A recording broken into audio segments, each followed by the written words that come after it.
Assalamualaikum warahmatullahi wabarakatuh. Di sini kami dari kelompok 1 ingin mempresentasikan terkait pengenalan interaksi manusia komputer dan desain interaksi. Sebelum kami mulai, mari kita memperkenalkan diri masing-masing. Dengan saya Gali Gading, saya Victor Yomasapian, Saya Muhammad Prima. Saya Hana Fauzia Rindani. pengenalan IMK desain interaksi yaitu membuka dunia desain interaktif. Interaksi manusia dan komputer adalah studi tentang desain, evaluasi, dan implementasi sistem komputer yang interaktif bagi manusia. Artinya, IMK berusaha memastikan bahwa saat kita menggunakan komputer atau aplikasi, prosesnya terasa mudah, efisien, dan nyaman. Fokus utama IMK adalah bagaimana pengguna berkomunikasi dan bekerja dengan teknologi. Komunikasi ini terjadi melalui input, seperti mengetik di keyboard, mengklik mouse, dan menyentuh layar, sedangkan dari output, seperti apa yang muncul di layar, notifikasi suara, atau respon visual lainnya. Tujuannya adalah agar interaksi ini alami dan tidak membingungkan pengguna. IMK adalah bidang multidisiplin. IMK bukan hanya soal komputer, ini adalah bidang multidisiplin. Artinya, IMK menggabungkan pengetahuan dari berbagai sistem bidang, yaitu informatika untuk memahami sistem dan teknologi, psikologi untuk memahami perilaku dan kebutuhan manusia, desain untuk menciptakan antarmuka yang menarik dan mudah digunakan. Dengan gabungan ilmu ini, kita bisa merancang sistem yang benar-benar berpusat pada manusia. Slide selanjutnya. Komponen-komponen dalam interaksi manusia dan komputer. Setelah memahami apa IMK itu, sekarang kita masuk ke pembahasan pentingnya, yaitu komponen-komponen utama dalam interaksi manusia dan komputer. Ada 3 komponen utama, yaitu manusia atau user, komputer atau sistem, dan interaksi. Dalam slide ini saya akan fokus pada 2 yang pertama, manusia dan komputer. Komponen pertama yaitu manusia. Komponen pertama adalah manusia atau yang sering disebut pengguna. Pengguna bisa berupa individu maupun kelompok yang menggunakan suatu sistem. Nah, saat merancang sistem, kita harus memahami bahwa karakteristik pengguna sangat memengaruhi desain. Contohnya, usia. Antarmuka untuk anak-anak tentu berbeda dengan para lansia. Pengalaman teknologi. Pengguna awam butuh desain yang lebih sederhana dibandingkan pengguna profesional. Kebutuhan dan tujuan. Apakah mereka mencari informasi, menyelesaikan tugas, atau sekedar hiburan? Memahami pengguna dengan baik akan membuat sistem yang kita buat menjadi lebih efektif dan nyaman digunakan. Komponen kedua, komputer atau sistem. Komputer adalah sistem ini mencakup 2 bagian, perangkat keras atau hardware, seperti komputer desktop, laptop, smartphone, atau tablet. Perangkat lunaknya yaitu aplikasi, sistem operasi, situs web, dan sebagainya. Komputer yang digunakan bisa berbagai teks, berbasis teks, grafis, suara, atau bahkan gerakan, tergantung jenis interaksi yang dirancang. Misalnya, antarmuka desktop memiliki navigasi dengan mouse dan keyboard. Smartphone lebih mengandalkan layar sentuh. Ada juga sistem berbasis suara seperti asisten digital yang merespon perintah suara pengguna. Lanjut, slide. Komponen ketiga, interaksi. Komponen ketiga adalah interaksi. Ini adalah titik temu antara manusia dan komputer. Interaksi ini diperantarai oleh antarmuka pengguna atau user interface. Contohnya, tombol, menu, layar sentuh, suara, gerakan tangan, atau gestur. Antarmuka yang baik akan membuat proses interaksi lebih cepat, mudah, dan menyenangkan bagi pengguna. Desain antarmuka yang buruk justru bisa membuat pengguna bingung atau frustasi. Oke, selanjutnya akan dibacakan oleh Victoriolius. Oke, yang slide selanjutnya itu adalah pentingnya IMK. Mengapa IMK penting? IMK bukan hanya tentang teknologi, tapi tentang bagaimana manusia berinteraksi dengan teknologi. Ini ada 3 komponen di slide ini. Ada meningkatkan user experience atau UX, yang bertujuan desain yang baik menciptakan pengalaman positif dan menyenangkan bagi pengguna. Yang kedua, ada mengurangi kesalahan pengguna. Itu sistem yang intuitif meminimalkan kemungkinan kesalahan dalam penggunaan. Yang ketiga, ada meningkatkan efisiensi. Jadi untuk pengguna dapat menyelesaikan tugas lebih cepat dan mudah. Nah, di meningkatkan user experience yang baik menciptakan pengalaman positif dan menyenangkan bagi pengguna. UX yang baik, contoh UX baik, pengguna lebih puas dan loyal. Contohnya, aplikasi yang mudah dipahami sejak pertama kali digunakan. Terus, desain bukan hanya tampilan, tapi bagaimana kita bekerja untuk pengguna. Mengurangi kesalahan pengguna. Sistem yang intuitif meminimalkan kesalahan seperti klik yang salah atau input yang keliru. Panduan visual atau feedback jelas mengurangi kebingungan. Contohnya tombol konfirmasi sebelum menghapus data penting. Terus hasilnya lebih sedikit frustasi dan banyak kepercayaan pengguna. Yang ketiga, meningkatkan efisiensi. IMK membantu pengguna menyelesaikan tugas lebih cepat dan lebih mudah. Menurut kerja yang jelas, waktu lebih efisien, navigasi yang sederhana, mengurangi waktu pencarian fitur. Efeknya adalah produktivitas meningkat. Nanti ini mempermudah aksesibilitas. Yang bertujuan untuk menyesuaikan desain agar bisa digunakan oleh pengguna dengan berbagai kondisi.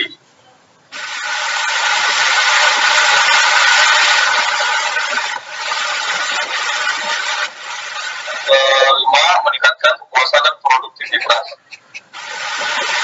Desain yang baik berkontribusi langsung terhadap kinerja pengguna dan tingkat keberhasilan sistem.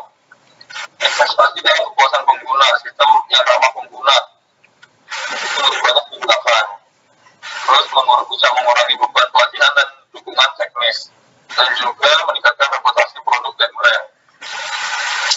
Sebenarnya yang itu penting karena memberikan pengalaman pengguna yang menyenangkan, mengurangi kesalahan dan frustasi, meningkatkan efisiensi dan produktivitas.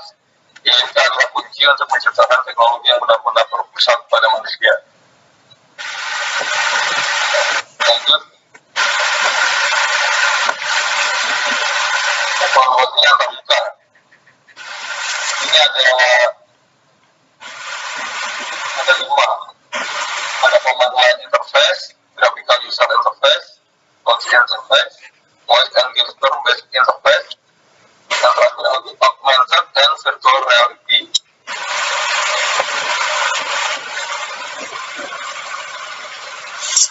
Ini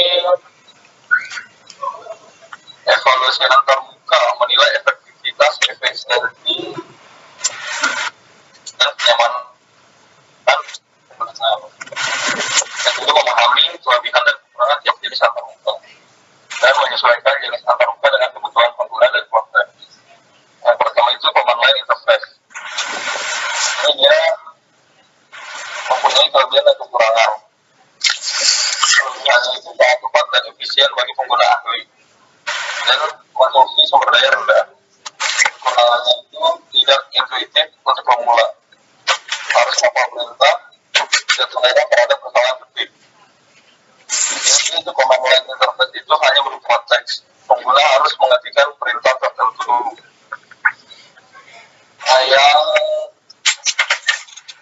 Contoh command line interface itu kayak terminal Linux, command prompt Windows.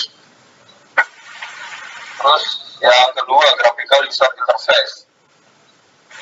Itu mempunyai kelebihan dan kekurangan juga.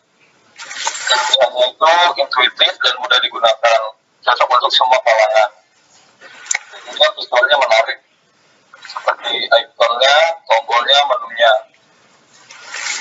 Ini kekurangan dari graphical user interface adalah konsumsi memori dan performa lebih tinggi.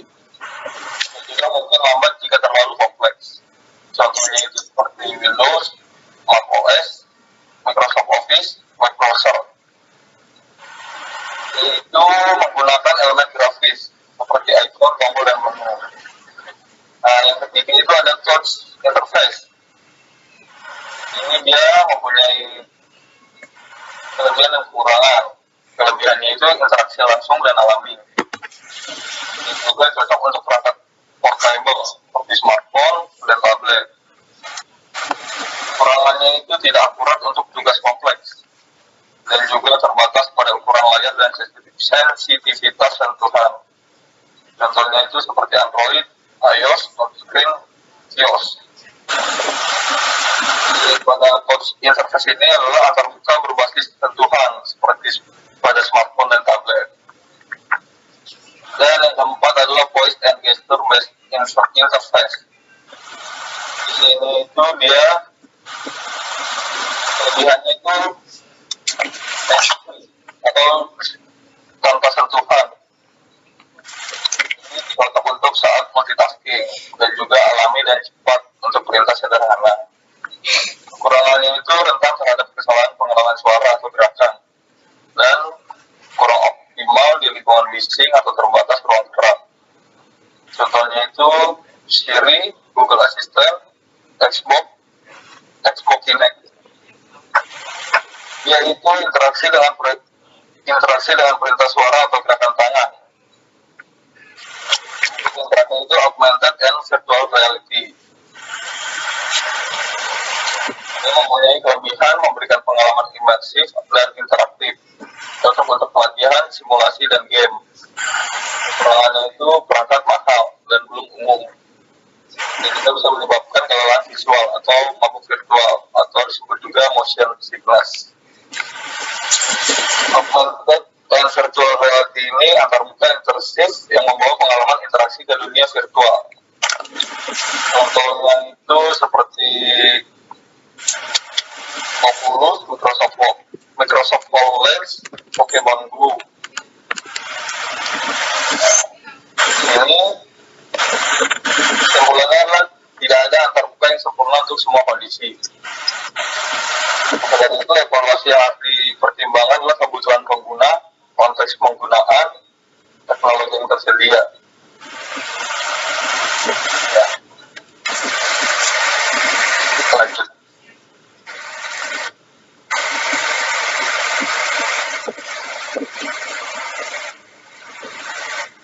Ini ada desain interaksi. Ada 3 hal utama dalam desain interaksi. Dan ini akan dibacakan oleh kita Hana. Desain interaksi. Ada 3 hal dalam desain interaksi. Pertama yaitu kebutuhan pengguna. Apa tujuan, latar belakang, dan keterbatasan mereka. Yang kedua itu tugas yang dilakukan, apa aktivitas utama yang ingin mereka selesaikan. Yang ketiga, konteks penggunaan, yaitu di mana dan bagaimana sistem akan digunakan, apakah di rumah, kantor, dalam perjalanan. Lanjut.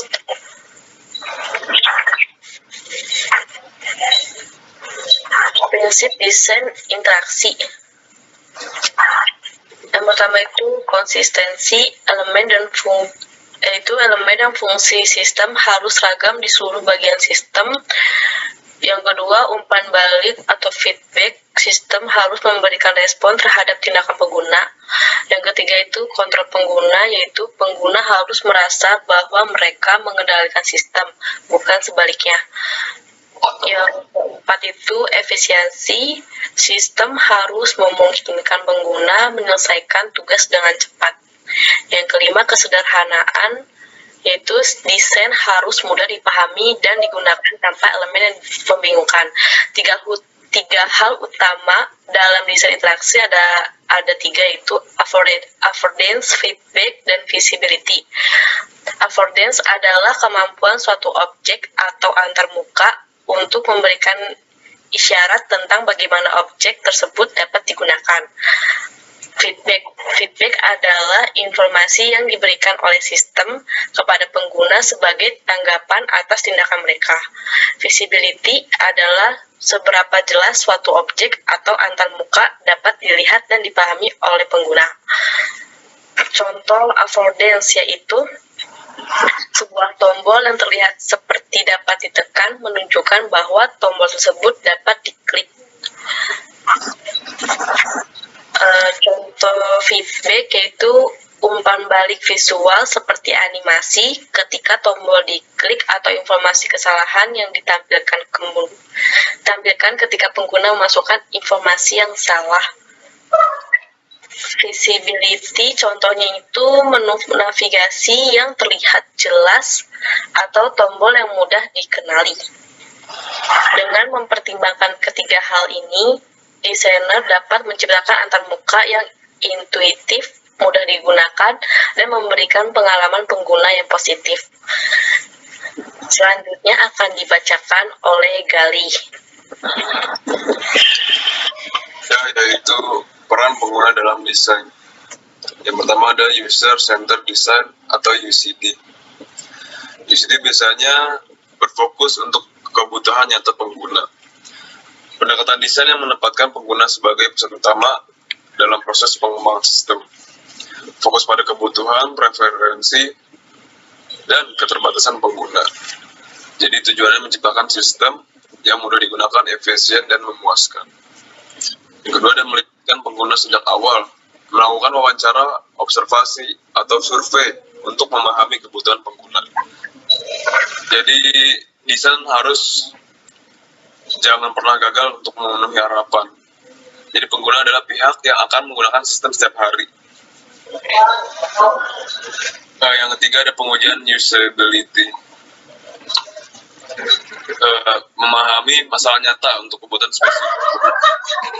Jadi pengguna mencoba prototipe atau sistem awal, mengamati, mencatat, dan menganalisis apakah fitur-fitur yang belum berfungsi atau tidak, supaya pengguna juga tidak bingung. Dan yang keempat adalah iterasi desain. Iterasi desain dikembangkan secara berulang berdasarkan umpan balik pengguna. Jadi setelah mendapatkan umpan balik, desain diperbaiki dan diuji ulang. Terus dilakukan sampai sistem benar-benar sesuai dengan kebutuhan pengguna.